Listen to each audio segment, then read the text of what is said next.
they're gonna do that on more and more land to save the water, and they should. Yes, they should. Absolutely.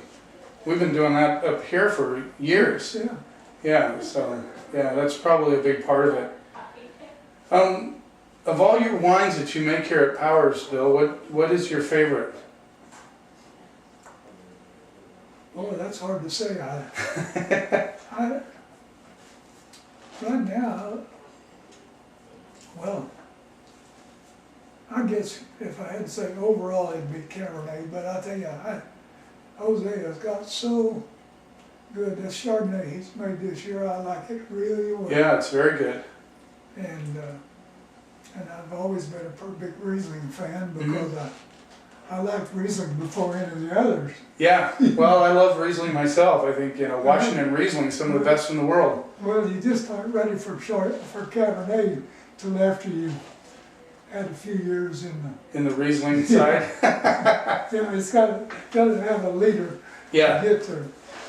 I did an article on one of my websites about, I believe that Powers Winery is probably the most improved winery in the last 10 years that I've seen.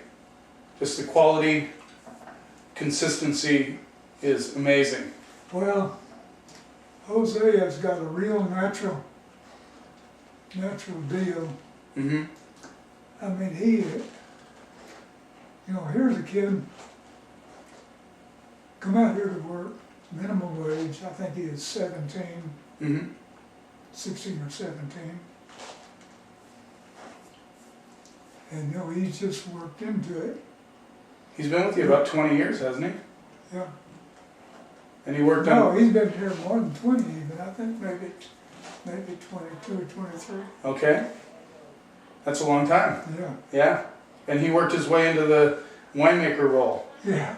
Did he... Rob Griffin actually was kind of your first winemaker, wasn't he?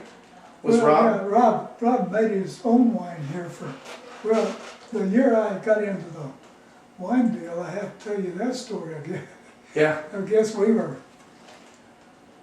going along with Saint Michel pretty good. Selling grapes to Saint Michel. Yeah, and then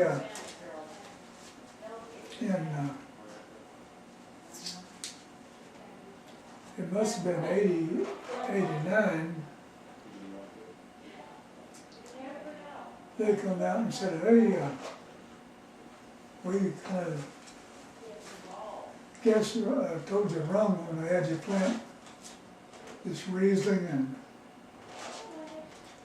and Chenin Blanc and Simeon and Gewürztraminer.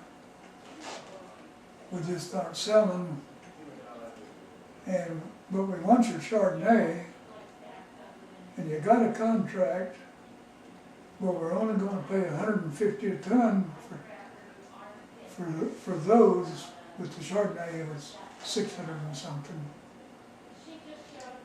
Well, that was 150. You hardly could keep your money. Yeah, that's not a very fair price. So that's what put us to doing the wrong thing. Started making Riesling. Prematurely. Yeah. And so they said, this is like June when they told us that. And everybody, it was all the growers. I mean, they really was shocking to everybody. Yeah. And because they'd had a lot of Riesling, they had a contract and Gewürztraminer. Yeah. Simeon, Chenin Blanc. And so we decided I'll sell them that Chenin Blanc out of the Chardonnay, but everything else we'll just make ourselves. Make your own wine. Well, it said you can't get a license in less than 3 months. So it goes down to San Francisco and sits around on desk 4 or 5. Got to go through about 4 or 5 desks.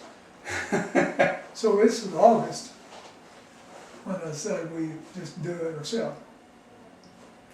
So I called up the head guy down there in the office and said, hey, I've got to make wine this year. Everybody tell me, all the lawyers tell me it takes 6 weeks to get through your office. And said, we're about ready to start harvest here in about 3 weeks. Right.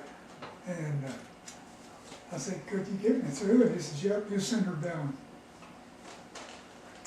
In a week we had our license. Oh, so you just called right to the source and got it done. And so anyway, we had all this wine. I bought 28,000 gallons of tanks. This is our farm shop. This Right. Old building. Yeah, yeah, And right in there where the bar was, we set up those tanks. yeah. In between the rafters, we could get them in. And I bought a press from someplace in New Jersey, the same old press that got out here. The original And still it there. shipped out, and it was out here, this is gravel out here in front. And it was sitting right here in front of the shop. Yeah. And so we made,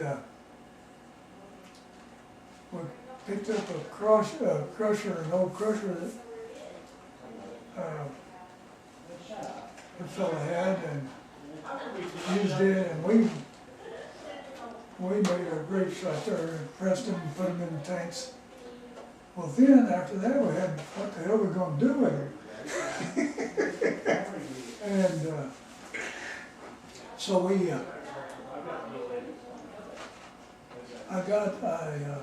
picked up this Wines and Vines. I didn't take one at the time. Has a list of all the wineries. And I'd heard about, they'd had a pretty tough year back in the Northeast. Okay. And so I looked through there, and if one was too big, I didn't send them. And if one was small or too small, I didn't send them. But I sent out an inventory of what we had, and I think a price. In the meantime, we made this wine. Rob worked at Preston. no, he worked at Hoag's. Hogue, yeah, Hogue, okay. And he'd come by, about once a week. I wanted him to come by every morning, but he was scared the hell out of me because the wine would be bubbling, and God, I wish Rob would come. He'd come by and stick his head and tell me, everything's fine. Yeah. It's gone, be gone. Okay. Anyway. He kept an eye on the juice that you had in the tank. Yeah. Okay. So we got the wine made. It's pretty good. And so must have been about Thanksgiving, I started sending out these. And that time they just got faxes out. And I went down to some attorney's office I knew and would send off these inventories to every one of these wineries that We're hurting because of the bad crop. that I thought was the size that might buy. Okay. And we sold all that wine real quick. You sold it all bulk. Yeah. Oh. And got pretty acquainted with those guys. Yeah. And that's what started her shipping. Gotcha. And the next year I sent them a lot of juice, and we also made the same amount of wine. And then in '89 we built the winery. Okay. And started bottling your own. Yeah. And you couldn't borrow money to build a building or a winery, but I got for some reason, leases was an easy deal. Okay. So I got a lease to build a building and credit to buy most of the equipment. I went down to California and bought secondhand, and we was off and running in 49. Wow. And then must have been, that was '89 instead of 40. Yeah. And then in '91, Rob quit Hoag's and made his wine here for 9 or 10 years till he built his wine. Gotcha. And he helped Jose and Greg Learn how to make wine. Learn how to make wine. You know, Rob, I've never known anybody